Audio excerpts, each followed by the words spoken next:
Welcome to our channel. இந்த வீடியோவில் TNSTC driver cum conductor எக்ஸாமுக்கு வரக்கூடிய ஜென்ரல் ஸ்டடீஸ் கொஸ்டின்ஸ் பற்றி பார்க்கலாம். இந்த சேனலுக்கு புதுசுனா சப்ஸ்கிரைப் பண்ணி வச்சுக்கோங்க, பெல் ஐக்கானும் கிளிக் பண்ணி வச்சுக்கோங்க. அப்போ தான் நாங்கள் போடுற வீடியோ இமீடியட்டாக உங்களுக்கு ரீச் ஆகும். இது போல் பல வீடியோக்களை நீங்கள் இந்த சேனலில் பார்க்கலாம்.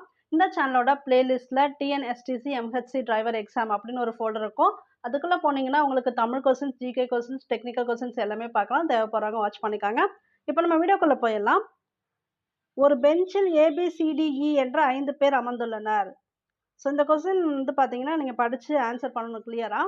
ஏன் இந்த மாதிரி டைப் ஆஃப் கொஸ்டின் கொடுத்துருக்கேன் அப்படின்னு பார்த்தீங்கன்னா 2023 நடந்த எக்ஸாமில் இதே மாதிரி கொஸ்டின் கேட்டிருந்தாங்க. அதாவது ஏபிசிடின்னு ஒரு புக்கை எப்படி அடுக்கிறது அப்படிங்கிற மாதிரி லாஜிக்கல் ரீசனிங் கொஸ்டின். இதெல்லாம் இதில் வந்து ஒரு 3 டைப் கேட்டிருந்தாங்க. ஒன்று என்னென்னா எப்படி முக்கோணங்கள்லாம் எத்தனை இருக்குன்னு ஒரு பிக்சர் கொடுத்து கவுண்ட் பண்ணுறது.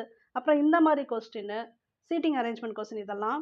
அதுக்கப்புறம் பார்த்தீங்கன்னா பிளட் ரிலேஷன் கொஸ்டின் ஒன்று கேட்டிருந்தாங்க. ஸோ இந்த 3 டைப் ஆஃப் கொஸ்டினும் கவர் ஆகிற மாதிரி தான் இந்த வீடியோவில் நம்ம பார்க்க போகிறோம். ஓகேவா? இப்போ இந்த மாதிரி டைப் ஆஃப் கொஸ்டின் வந்து உங்களுக்கு அட்டன் பண்ண தெரியும்னா நான் ஆன்சர் சொல்லிடுறேன். நீங்கள் வந்து அடுத்த கொஸ்டினுக்கு போய்க்காங்க. ஆன்சர் தெரியாதவங்க இது மாதிரி கொஸ்டின் உங்களுக்கு புதுசாக இருக்குது அப்படின்னா நான் லாஜிக்கலாக சொல்லித்தரேன். நீங்கள் வந்து வாட்ச் பண்ணிக்காங்க. இந்த கொஸ்டினுக்கு ஒரு ஆன்சர் ஏ. தெரிஞ்சவங்க அடுத்த கொஸ்டின் மூவ் ஆகிக்காங்க, தெரியாதவங்க லிசன் பண்ணிக்காங்க. இப்போ என்ன கொடுத்துருக்காங்கன்னா ஏபிசிடிஇ ஒரு 5 பேர் அமர்ந்திருக்காங்க. யார் யார் எங்கே அமர்ந்திருக்காங்கன்னு ஒரு க்ரைட்டேரியா கொடுப்பாங்க. அந்த க்ரைட்டேரியாவை நம்ம கரெக்டாக ஃபிக்ஸ் பண்ணணும். சப்போஸ் நீங்கள் வந்து மாற்றி ஃபிக்ஸ் பண்ணால் கூட அழைச்சிட்டும் நீங்கள் மாற்றி ஃபிக்ஸ் பண்ணிக்கலாம். கடைசியாக அவங்க சொல்கிற எல்லா க்ரைட்டேரியாவும் ஃபிக்ஸ் பண்ணி அவங்க என்ன கொஸ்டின் கேட்குறாங்களோ அதுக்கு நம்ம வந்து கரெக்டாக ஆன்சர் பண்ணணும். ஸோ இந்த மாதிரி கொஸ்டின் வந்து ரொம்ப ஈஸி தான். நீங்கள் வந்து ப்ராக்டிஸ் பண்ண இது வந்து உங்களுக்கு கரெக்டான ஆன்சர் வரும். நான் இப்போ சொல்கிறேன். ஏபிக்கு அருகிலும் ஏ வந்து பிக்கு அருகில் உட்கார்ந்துருக்காருனாங்க. அப்போ பியை ஃபஸ்ட்டு போட்டுக்கலாம். ஏ பிக்கு அருகில் உட்கார்ந்துருக்காங்க. ஓகே. சி டிக்கு அருகிலும், இப்போ இந்த இடத்துல போட்டுக்கலாம். சி டிக்கு அருகிலும் நீங்கள் மாற்றி கூட போட்டுக்கலாம். இங்கே டி போட்டு இங்கே சி கூட போட்டுக்கலாம். ஆனால் ஆர்டர் சொல்லும் போதே அதே ஆர்டரில் போட்டுக்கிட்டால் ஈஸியாக இருக்கும். இப்போ சி டிக்கு அருகில் உட்கார்ந்துருக்காரு. அடுத்து இ டிக்கு அருகில் அமரவில்லை. ஈ வந்து இந்த இடத்துல உட்காரலன்னு சொல்கிறாங்க. அப்போனா இங்கே எங்கே வேணால் உட்காந்துக்கலாம். இப்போ இருக்கிறதே 5 பேர் தான். அப்போ எங்கே தான் போட்டாகணும்? இங்கே. இப்போ இந்த சைடு தான் அது உட்காந்தாகணும். ஏன்னா ஆல்ரெடி 4 பேர் உட்காந்துருக்காங்க. நம்ம வந்து ஃபிக்ஸ் பண்ணிட்டோம். அப்போ ஈ வந்து டிக்கு பக்கத்தில் இல்லைன்னா இந்த சைடு தான் உட்காந்தாகணும். ஒருவேளை இங்கே வந்து சி போட்டிருந்தாலும் டி போட்டிருந்தாலுமே அப்போவும் இங்கே வந்து உட்கார முடியாது. அப்போ ஈ இந்த சைடு வருது. ஓகே. இப்போ பாருங்கள். சி என்பவர் வலது புறத்திலிருந்து 2வது இடத்தில் உள்ளார். சி என்பவர் இவர் தான். வலதுபுறம்னா இங்கேருந்து பார்க்கணும். வலது புறத்திலிருந்து 2வது இடம் கரெக்டாக தான் போட்டிருக்கோம். சப்போஸ் நீங்கள் மாற்றி போட்டிருந்தீங்கன்னா இந்த இடத்துல கரெக்ஷன் பண்ணிக்கலாம். ஓகேங்களா? சரி. சி வந்து 2வது இடத்துல இருக்காரு. ஏ என்பவர் பிக்கு வலது புறத்திலும். ஏ பியோட வலது புறத்தில் இருக்காரான்னு பாருங்க. ஆமாம், பியோட வலது புறத்தில் தான் இருக்காரு. ஏ. அடுத்து பி என்பவர் ஈக்கு வலதுபுறத்திலும். பி இருக்காரு. ஈயோட வலதுபுறம் அதுவும் கரெக்டு தான். ஈயோட இந்த ரைட் ஹேண்ட் சைடு தான் இருக்காரு பி. இதுவும் கரெக்டு. எல்லாமே இப்போ வந்து ஃபிக்ஸ் ஆகிடுச்சு. நடுவில் உள்ளவர் யாருன்னு கேட்குறாங்க. அப்போ இந்த 2 போயிடுச்சு, இந்த 2 போயிடுச்சு. யார் நடுவில் இருக்கா? ஏ தான் நடுவில் இருக்கார். ஸோ இது போல் நீங்கள் வந்து க்ரைட்டேரியா ஃபிக்ஸ் பண்ணி என்ன கொடுத்துருக்காங்களோ அதுக்கு தகுந்த மாதிரி போட்டுக்கணும். ஒருவேளை இந்த இடத்துல இப்போ நீங்கள் வந்து பி போட்டிருந்தீங்க, ஏ போட்டிருந்தீங்க, மாறி மாறி போட்டால் கூட அடுத்தடுத்த க்ரைட்டேரியா படிக்கும்போது நீங்கள் அழைச்சிட்டு சரியாக போட்டுக்கலாம். அப்படி போடும்போது உங்களுக்கு வந்து ஆன்சர் கடைசியாக கரெக்டாக வரும். ஏ தான் இதுக்குரிய ஆன்சர். இந்த படத்தில் எத்தனை முக்கோணங்கள் உள்ளது? இந்த முக்கோணம் கவுண்ட் பண்ணுறது மட்டும் கொஞ்சம் டிஃபிகல்ட்டான விஷயம்தான். நீங்கள் வந்து கவனமாக இது போடணும். இது 1 or 2 கொஸ்டின் தான். அதிகமாக கேட்க மாட்டாங்க. ஒரே கொஸ்டின் தான் கேட்பாங்க. அப்படியே கொடுத்தாலும் போன தடவை ஒரே ஒரு கொஸ்டின் கேட்டிருக்காங்க. எத்தனை முக்கோணங்கள் அப்படின்னு கவுண்ட் பண்ணுறதுக்கு. இதுக்கு கொஞ்சம் டெப்த்தாக நீங்கள் கவுண்ட் பண்ணணும். இது எப்படின்னு சொல்லிடுறேன். இதில் பாருங்கள். வெளிப்படையாக முதல்ல தெரிகிற முக்கோணங்கள்லாம் தனியாக கவுண்ட் பண்ணி வச்சுருங்க. அடுத்து உள்ளுக்குள்ளே போய் பார்க்கலாம். வெளிப்படையாக தெரியறது 1 2 3 4 5 6 7 8. இந்த நடுவில் இருக்கிறது முக்கோணம் வராது. ஏன்னா அது பாருங்கள் முக்கோணம் ஷேப்பில் இல்லை. மொத்தம் 8 இருக்குது. ஓகே. அப்புறம் இந்த மேலால் ஒன்று இருக்குது பாருங்கள். மொத்தம் எத்தனை? 9. உள்ளே வந்து தெரிஞ்ச வரைக்கும் எண்ணிட்டோம். 8 முக்கோணங்கள்.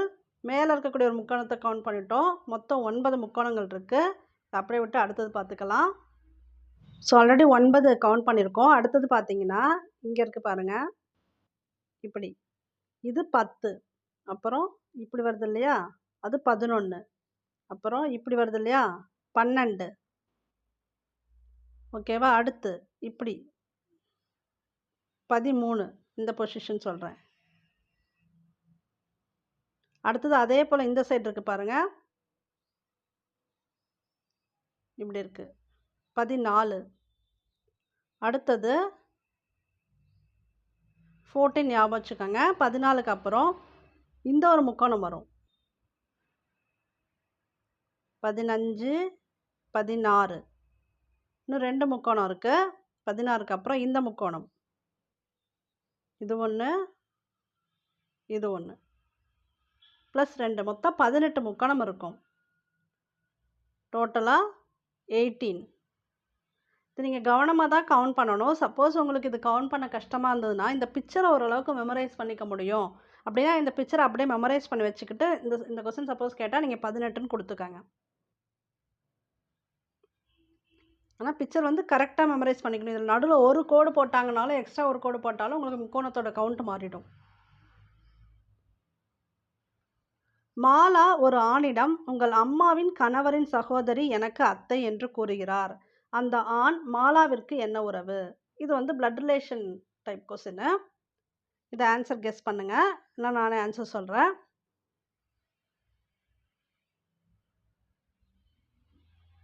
சகோதரன். இப்போ இந்த மாதிரி டைப் ஆஃப் கொஸ்டின் வரும்போது நான் ரெகுலராகவே வீடியோஸில் சொல்கிறது தான். நீங்கள் வந்து உங்களுக்கு தெரிஞ்சவங்க, உங்கள் ரிலேஷன்ஸ், அது போல் தெரிஞ்ச பர்சன்ஸ் வச்சுக்கிட்டு இந்த சம் வந்து நீங்கள் அப்ளை பண்ணிங்கன்னா உங்களுக்கு ஈஸியாக ஆன்சர் வந்துடும்.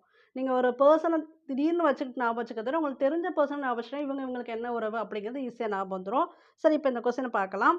மாலா ஒரு ஆணிடம், மாலா என்ன சொல்கிறாங்கன்னா ஒரு ஜென்ஸ் கிட்ட, யாரோ ஒரு ஒரு பர்சன் அவங்க கிட்ட சொல்கிறாங்க, உங்கள் அம்மாவின் கணவரின் சகோதரி, இவரோட அம்மா,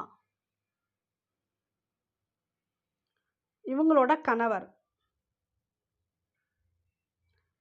சகோதரி, கணவரோட சகோதரி எனக்கு அத்தை அப்படின்னு கூறுறாங்க. இப்போ மாலா இங்கே ஒரு பர்சன் கிட்ட உங்கள் அம்மாவோட கணவர், உங்கள் அம்மாவோட கணவர்னா அவங்க அப்பா, உங்கள் அப்பாவோட சகோதரி, கூட பிறந்தவங்க, அக்காவோ தங்கச்சியோ எனக்கு அத்தை அப்படின்னு சொல்கிறாங்க. அப்போ இவங்களுக்கு அத்தைனா எக்ஸுங்கிறவருக்கும் அத்தை தான். ஏன்னா இவருக்குமே இவங்க அப்பாவோட தங்கச்சியோ அக்காவோ என்ன முறை வேணும்? அத்தை முறை தான் வேணும். அப்போ இவங்க 2 பேரும் யார்? மாலாக்கு இந்த எக்ஸ் அப்படிங்கிறவர் சகோதரன் தான் இதுக்குரிய ஆன்சர்.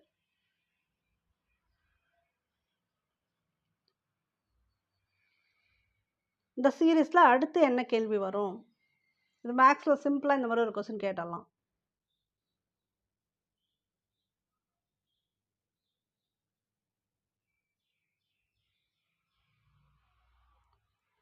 $55. இது பாருங்கள், 3 + 5 அப்படியே கூட்டியிருக்காங்க 8. அப்புறம் 8 5 கூட்டியிருக்காங்க 13. 13 8 கூட்டினா 21. 21 34 கூட்டினா அடுத்தது வர ஆன்சர் அதான் 55. இதுக்குரிய ஆன்சர் 55.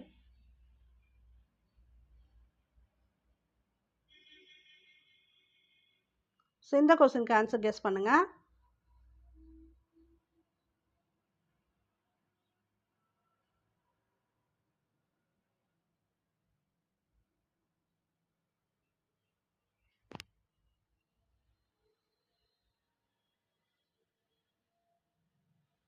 இதுக்கு ஆன்சர் 64. இதுவும் ஈஸி தான்.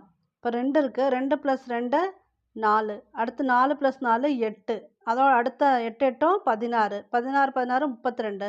அப்போ 32 32 என்ன வரும்? 64.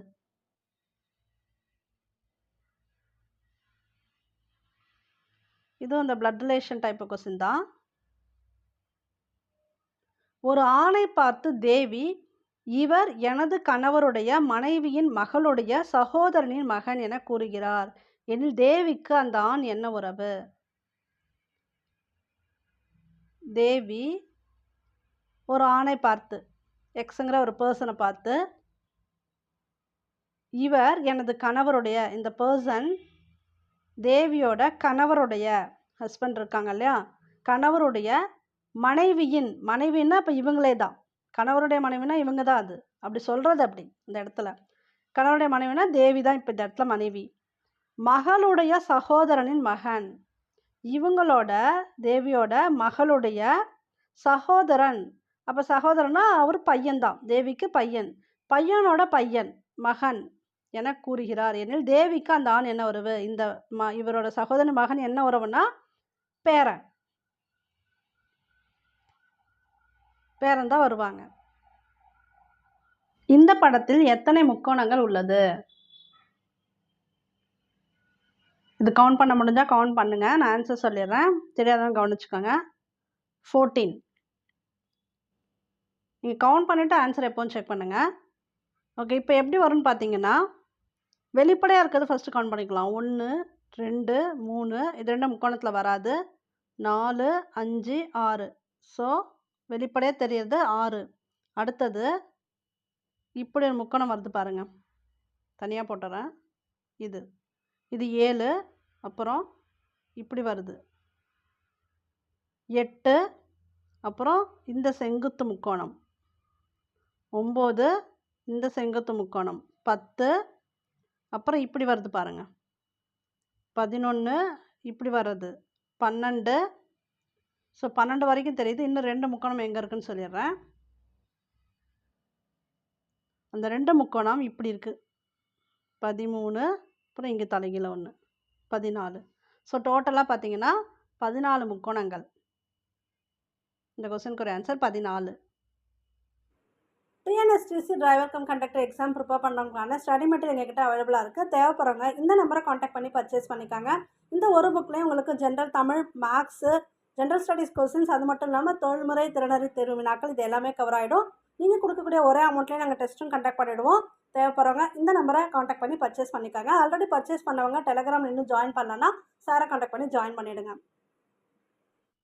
சிவா என்பவர் வீட்டிலிருந்து கிழக்கு பக்கத்தை நோக்கி 5 கிலோமீட்டர் செல்கிறார். பின்னர் அவர் இடதுபுறம் திரும்பி 4 கிலோமீட்டர் செல்கிறார். இப்போ கிழக்கு மேற்கு அப்படின்னு கொடுத்தா இது வந்து திசை கணக்கு. இது போன தடவை கேட்கல, பட் இந்த தடவை கேட்கறது கூட வாய்ப்பு இருக்குது. ஏன்னா லாஜிக்கல் ரீசனிங் ஏதாவது ஒரு கொஸ்டின் கேட்குறாங்க. இந்த மாதிரி சிம்பிளான திசை கணக்கு கேட்கலாம். இந்த மாதிரி திசை கணக்கு கொடுத்துட்டா இப்படி போட்டுக்கோங்க. மேலே எப்போவும் நார்த்து போடணும், கீழே சவுத்து போடணும். இங்கே ஈஸ்ட்டு வெஸ்ட்டு, வடக்கு தெற்கு கிழக்கு மேற்கு திசை கணக்கு கொடுத்தாலே நீங்கள் இந்த ஆர்டரில் தான் திசையை போட்டுக்கணும். அப்போ தான் வந்து உங்களுக்கு ஆன்சர் கரெக்டாக வரும். இதுதான் முறை. மேலே வடக்கு, கீழே தெற்கு, இந்த சைடு கிழக்கு, இந்த சைடு மேற்கு, இப்படி போட்டு நீங்கள் ஆன்சர் போடுங்க. உங்களுக்கு ஆன்சர் கரெக்டாக வரும். இப்போ என்ன சொல்கிறாங்கன்னா, சிவா என்பவர் வீட்டிலேருந்து கிழக்கு பக்கத்தை நோக்கி 5 கிலோமீட்டர் செல்கிறார். சென்டர்லேருந்து ஆரம்பிச்சுக்கோங்க எப்போவுமே. சிவா இந்த இடத்துலேருந்து எங்கே போகிறாருன்னா கிழக்கு பக்கத்தை நோக்கி 5 கிலோமீட்டர், இங்கே 5 கிலோமீட்டர் போயிட்டுருக்காரு. அடுத்தது அவர் இடதுபுறம் திரும்பி, இப்போ என்ன பண்ணணும்னா அந்த இடத்துல வந்து போய் நிற்கிறதா நீங்களே இமேஜின் பண்ணணும். அப்போ இமேஜின் பண்ணிவிட்டு அவரோட வலதுபுறம் எது இடதுபுறம் எது நீங்கள் நின்று பார்க்கணும். அந்த சைடு இப்போ இந்த கிழக்கை பார்த்து நின்று பார்க்கணும். அப்போ அவங்க என்ன சொல்கிறாங்க, இடதுபுறம் திரும்பி, அவரோட இடதுபுறம் இதுதான், வடக்கு நோக்கி தான் போகும். இடதுபுறம் திரும்பி 4 கிலோமீட்டர், இங்கே 4 கிலோமீட்டர் செல்கிறார். கடைசியாக அவரது இடது பக்கம் திரும்பி, அப்போ இங்கே நின்றுட்டு இருக்கும்போது அவரோட இடது பக்கம் எது வரும்? இந்த பக்கம் தான் வரும். இந்த பக்கம் திரும்பி 5 கிலோமீட்டர். இப்போ ஈக்குவலாக வந்துட்டார். இந்த 5 கிலோமீட்டர், இந்த 5 கிலோமீட்டர் ரைட். அதுக்கப்புறம் அவர் வீட்டிலேருந்து எவ்வளவு தொலைவில் மற்றும் எந்த திசையில் உள்ளார்? இதுதான் வீடு. வீட்டிலேருந்து இந்த சென்டர் பார்ட் தான் வீடு. வீட்டிலேருந்து எத்தனை கிலோமீட்டர்? 4 கிலோமீட்டர். ஏன்னா இங்கே 4 கிலோமீட்டர் போட்ட ஞாபகம் இருக்கும், அது ஈக்குவல் டிஸ்டன்ஸ் தான். ஸோ ஆன்சர் 4 கிலோமீட்டர் தெரிஞ்சிடுச்சு கன்ஃபார்மாக. அப்போ இங்கே 2 கொடுத்துருக்காங்க, வடக்கா கிழக்கா. எந்த திசையில் உள்ளார்? அவர் இருக்கிறது எந்த திசையில்? ஆக்சுவலாக வடக்கு திசையில் இருக்கார். இப்போ இன்னும் அவர் ரிட்டர்ன் வரலை. இங்கேருந்து ஸ்டார்ட் பண்ணார், எங்கே போய் நிற்கிறார்? இங்கே நின்றுட்டுருக்கார். அப்போ அவர் நிற்கக்கூடிய திசை எது? வடக்கு திசையில் உள்ளார். இதுதான் அதுக்குரிய ஆன்சர். 4 கிலோமீட்டர் மற்றும் வடக்கு திசை. இது மாதிரி ஈஸியாக தான் கேட்பாங்க கேட்டாலும். இந்த படத்தில் எத்தனை நேர்கோடுகள் உள்ளது? நேர்கோடுகள்லாம் ஈஸி தான். முக்கோணம் மாதிரி உங்களுக்கு கன்ஃபியூஷன் கிடையாது. நீங்கள் அழகாக அதை கவுண்ட் பண்ணலாம். கவுண்ட் பண்ணுங்கள், நான் ஆன்சர் சொல்கிறேன்.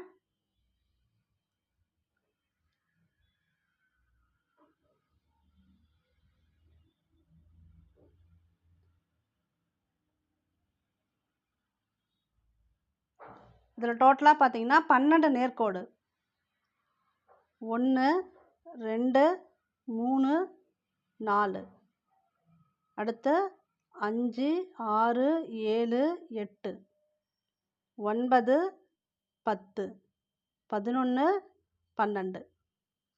ஸோ டோட்டலாக 12 நேர்கோடுகள் இந்த படத்தில் இருக்குது. மோகன் என்பவர் ஒரு பெண்ணை அறிமுகம் செய்து, இவள் என் தந்தையின் ஒரே மகனின் மனைவியின் சகோதரி என்று கூறினார் எனில் அந்த பெண்ணுக்கும் மோகனுக்கும் என்ன உறவு?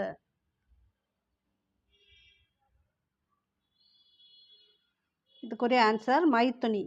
எப்படின்னா, மோகன் ஒரு கேர்ளை பார்த்து, ஒரு எக்ஸுங்கிறவங்கள பார்த்து என்ன சொல்கிறாங்கன்னா, இவள் இந்த பர்சன் என் தந்தையின் ஒரே மகனின், இவரோட தந்தையின் ஒரே மகனின் மனைவியின் சகோதரி.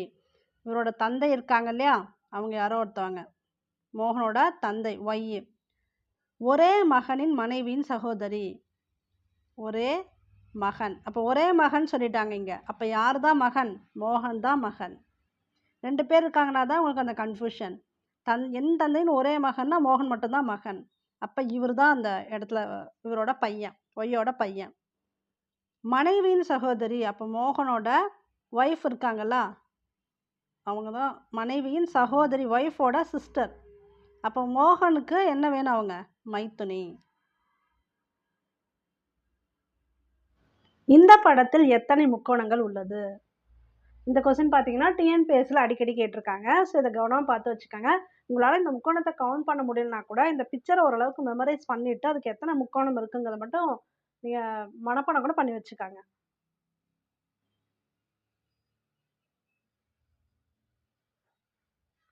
ஸோ இதுக்குரிய விடை 15. இது எத்தனை முக்கோணம் இருக்குது, எப்படி கவுண்ட் பண்ணுறதுன்னு சொல்லிடுறேன், கவனமாக பார்த்துக்காங்க.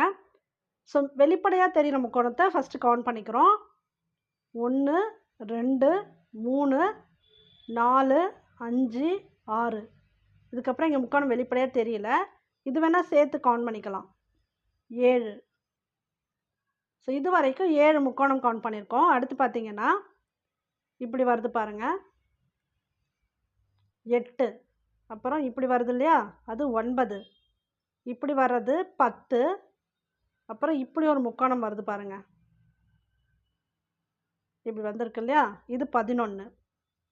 அடுத்தது இன்னொருக்கு முக்கோணம், இப்போ இதில் போடுறேன், 12 13. மொத்தம் இப்போ 13 முக்கோணங்கள் நம்ம கவுண்ட் பண்ணியிருக்கோம். அடுத்து இது 14. ஸோ கடைசி முக்கோணம் பாருங்கள், அது எந்த இடத்துல இருக்குன்னா இப்படி இருக்குது, சேர்த்து இருக்குது, 15. ஸோ டோட்டலாக 15. ஸோ இந்தளவுக்கு கவனமாக நீங்கள் கவுண்ட் பண்ணால் தான் கரெக்டாக ஆன்சர் வரும். மொத்தம் இந்த படத்தில் 15 முக்கோணங்கள் இருக்குது. ஸோ இதுவும் திசை கணக்கு தான். இல்லை தெற்கு கிழக்குன்னு வந்தாலும் திசை நோக்கி தான் பயணிக்கிறான்னு அர்த்தம். அப்போ அதுக்கு ஏற்ற மாதிரி போட்டுக்கலாம்.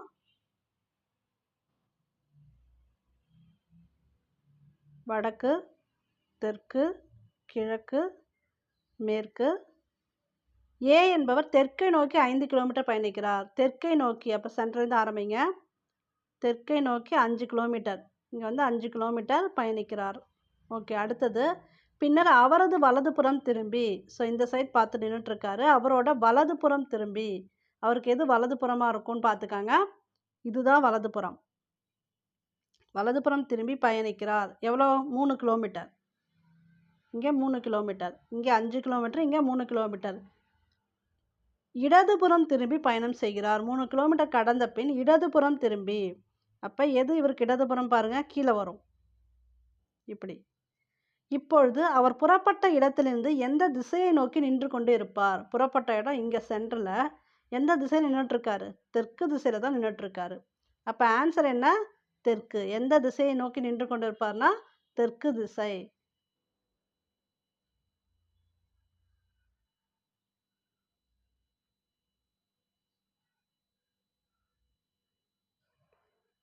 ஸோ இதுவும் வந்து ஃபஸ்ட்டு ஒரு டைப் கொஸ்டின் பார்த்தோம் இல்லையா, எங்கெங்கே யார் அமர்ந்திருக்காங்க அப்படின்னு, அதே மாதிரி கொஸ்டின் தான். ஆனால் இதில் வந்து என்னென்னா உங்களுக்கு வட்ட மேசையை சுற்றின்னு கொடுத்துட்டாங்க. கொஸ்டினை நல்லா புரிஞ்சுக்கணும். இப்போ வந்து உங்களுக்கு ஒரு பெஞ்சிலையோ இல்லை வரிசையிலோ சொல்லிட்டாங்கன்னா ஈஸியாக நீங்கள் வந்து அவங்களோட இடதுபுறம் எது வலதுபுறம் எதுன்னு பார்த்து நீங்கள் அரேஞ்ச் பண்ணிக்கலாம். ஆனால் வட்ட மேசை சுற்றி மையத்தை நோக்கின்னு சொன்னால் அந்த வலதுபுறம் இடதுபுறம் கரெக்டாக போடணும். இல்லைனா இந்த கொஸ்டின் வந்து உங்களுக்கு ஆன்சர் வந்து தப்பாயிடும் யூஸ்வலாக பண்ணுற மாதிரி பண்ணால். ஸோ மையத்தை நோக்கிங்கும் போது கொஞ்சம் டிஃப்ரெண்ட்டாக வரும். அது எப்படின்னு பார்க்கலாம். இப்போ இதுக்குரிய ஆன்சர் வந்து கெஸ் பண்ணிவிட்டு ஆன்சர் போடுறவங்க போடுங்க. ஆன்சர் நான் சொல்லிடுறேன். Answer W. தெரியாதான்னு கவனிச்சுக்காங்க. இப்போ வட்ட மேசை இப்படி இருக்குது. ஒரு 7 பேர் மொத்தம் எண்ணிக்கங்க. 7 பேர் இருக்காங்க. Pயின் வலதுபுறத்தில் இருந்து எண்ணும்போது P ஃபஸ்ட்டு போட்டுக்கலாம். வலதுபுறத்தில் இருந்து எண்ணும்போது Pக்கும் Sக்கும் இடையில் 2 பேர் மட்டுமே அமர்ந்திருக்கிறார்கள். Sன்னு போட்டுக்கலாம். இங்கே 2 பேர் இருக்காங்க. அது யாருன்னு தெரியாது. ஸோ Pக்கும் Sக்கும் இடையில் 2 பேர் மட்டுமே அமர்ந்திருக்கிறார்கள். Sக்கும் Rக்கும் இடையில் 2 பேர் மட்டுமே அமர்ந்திருக்கிறார்கள். Sக்கும் Rக்கும் இடையில் 2 பேர் மட்டுமே. அப்போ S இங்கே R போட்டுக்கலாம். இங்கே 2 பர்சன் இருக்காங்க. அது யார் நமக்கு தெரியாது. Sக்கும் Rக்கும் இடையில் 2 பேர் அமர்ந்திருக்கிறார்கள். Pக்கும் Qக்கும் இடையில் 3 பேர் அமர்ந்திருக்கிறார்கள். Pக்கும் Qக்கும் P ஆல்ரெடி போட்டிருக்கோம். இடையில 3 பேர்னு சொல்கிறாங்க. ஆல்ரெடி இங்கே 2 பேர் கேப் போட்டிருக்கோம். இந்த 3 பேர். அப்போ Q எங்கே போடலாம்? இந்த இடத்துல போடலாம். S பக்கத்தில் போடலாம். அவங்க சொன்ன லாஜிக் படி. அடுத்து Wக்கு உடனடியாக இடதுபுறத்தில் U அமர்ந்திருக்கிறார். இப்போ மொத்தமே 7 பேர் தான். Wக்கு உடனடியாகன்னு கொடுத்ததுனால இந்த QRக்கு நடுவில் கொண்டு வர முடியாது அந்த எழுத்தை. ஏன்னா அவங்க 2 பேரையும் இப்போ நம்ம போட்டாகணும். உடனடியாக உட்காந்துருக்காருன்னு சொல்கிறாரு. அப்போ இந்த 2 பிளேஸில் தான் நம்ம அதை ஃபிக்ஸ் பண்ணணும். அது எப்படி கரெக்டாக ஃபிக்ஸ் பண்ணணும்? இந்த இடத்துல தான் தப்பு பண்ணக்கூடாது. Wக்கு உடனடியாக இடதுபுறத்தில் U அமர்ந்திருக்கிறார். இப்போ Wங்கிற பர்சன் இங்கே உட்கார மாதிரியே யோசிக்கணும். உட்கார மாதிரி யோசிச்சு அவரோட இடது கை பக்கம் வரணும். அப்படின்னா இந்த இடத்துல தான் W வரணும். அப்படி தான் மையத்தை நோக்கி உட்காந்துருக்காங்க. இந்த சைடு வட்டத்தில் மையத்தை நோக்கி உட்காந்துருக்காங்க. இப்போ வட்ட மேசை மனெல்லாம் போட்டால் நம்ம எப்படியெல்லாம் ஒன்றா உட்காந்து எதிரெதிராக பேசுகிற மாதிரி தானே உட்காந்துருப்போம். அது மாதிரி ஞாபகம் வச்சுக்காங்க. அப்போ இந்த Wயோட இடதுபுறம் பார்க்கும்போது இந்த இடத்துல தான் ஃபிக்ஸ் பண்ணணும். யாரை? Uவை ஃபிக்ஸ் பண்ணணும். ஒருவேளை நீங்கள் இந்த இடத்துல Uவை ஃபிக்ஸ் பண்ணிட்டீங்க, W இங்கே போட்டிங்கன்னா உங்களுக்கு ஆன்சர் தப்பாக வந்துடும். அதுக்கு தான் நான் சொல்கிறேன், வட்டம்னு கொடுத்துட்டு மையத்தை நோக்கின்னு கொடுத்துட்டா அந்த இடத்துல உட்காந்து அவங்களுக்கு எந்த சைடு வரும் அப்படிங்கிறத யோசிக்கணும். இவர் இந்த சைடு உட்காந்துருந்தாருன்னா, இதை நோக்கி உட்காந்துருந்தாருன்னா கண்டிப்பாக இடதுபுறம் U இப்படி வரணும். அப்போ தான் ஆன்சர் கரெக்டாக வரும். மாற்றி போட்டால் தப்பாயிடும். அந்த இடத்துல உட்காந்துருக்க மாதிரி நம்மளே இமேஜின் பண்ணிக்கணும். இப்போ திசை கணக்கும் சரி, இல்லை இந்த மாதிரி வட்ட மேசை கணக்கும் அந்த இடத்துல உட்காந்தா நம்மளோட வலது கை பக்கம் எது, இடது கை பக்கம் எதுன்னு நம்ம வந்து அந்த இடத்துல உட்காந்து பார்க்குற மாதிரி இமேஜின் பண்ணி கரெக்டாக கொண்டு வரணும் ஆன்சரை. இப்போ லாஸ்ட்டாக பார்த்துக்கலாம். Vயின் இடதுபுறத்தில் 3வது இடத்தில் அமர்ந்திருப்பவர் யார்? Vயோட இடதுபுறம். இன்னும் V நம்ம ஃபிக்ஸ் பண்ணவே இல்லை. மொத்தமே 7 பேர் தான். அப்போ Vங்கிறது இந்த இடத்துல மட்டும் தான் வந்தாகணும். ஏன்னா 6 பேர் ஃபிக்ஸ் பண்ணிட்டோம். அப்போ V இந்த இடத்துல போட்டாச்சு. Vயோட இடதுபுறத்தில் இப்போ இப்படி உட்காந்துருக்கால இவரோட இடதுபுறத்தில் 3வது இடத்துல யார் இருக்கா? 1 2 3. 3வது இடத்துல இருக்கிறது யார்? W தான் இருக்காங்க. அதான் இதுக்குரிய ஆன்சர். ஸோ இந்த அளவுக்கு நீங்கள் அந்த வட்டம்லாம் கரெக்டாக போட்டு ஆன்சர் போடணும். ஒரு நாளில் 12 மணி நேரம் என்பது எத்தனை சதவீதம்?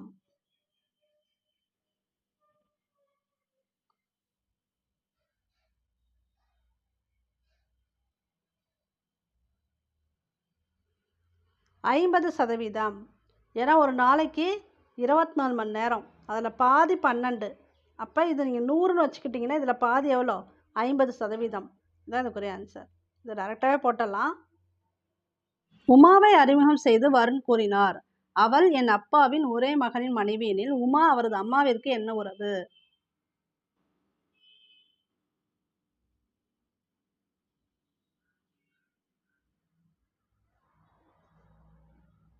இந்த கொஸ்டினுக்கு ஆன்சர் மருமகள். வருண் அப்படிங்கிற ஒரு பர்சனை உமாவை அறிமுகம் செய்து, உமா அப்படிங்கிறவங்கள அறிமுகம் செய்கிறாங்க. என்னன்னா, அவள் உமாங்கிறவங்க என் அப்பாவின், இவரோட அப்பா, இவரோட அப்பாவோட ஒரே மகனின் மனைவி. அப்போனா ஒரே மகன் வருண் தான் மகன். யாருக்கு? இந்த அப்பாவுக்கு வருண் அப்படிங்கிறது தான் மகன். மகனின் மனைவினா உமாங்கிறது இவரோட மனைவி தான். ஏனில் உமா அவரது அம்மாவிற்கு என்ன உறவு? வருணோட அம்மாவுக்கு என்ன உறவுனா மருமகள். ஏன்னா இவரோட மனைவிங்கனால இவரோட அம்மாவுக்கு அவங்க என்ன வருவாங்க? மருமகளாக வருவாங்க. இதுதான் அதுக்குரிய ஆன்சர். இந்த வீடியோ பிடிச்சிருந்தா லைக் பண்ணுங்கள், ஷேர் பண்ணுங்கள், கமெண்ட் பண்ணுங்கள். இந்த சேனலுக்கு புதுசுனா சப்ஸ்கிரைப் பண்ணி வச்சுக்கோங்க. எல்லா வீடியோஸும் பாருங்கள். உங்களுக்கு ரொம்ப யூஸ்ஃபுல்லாக இருக்கும். தேங்க்யூ ஃபார் வாட்சிங்.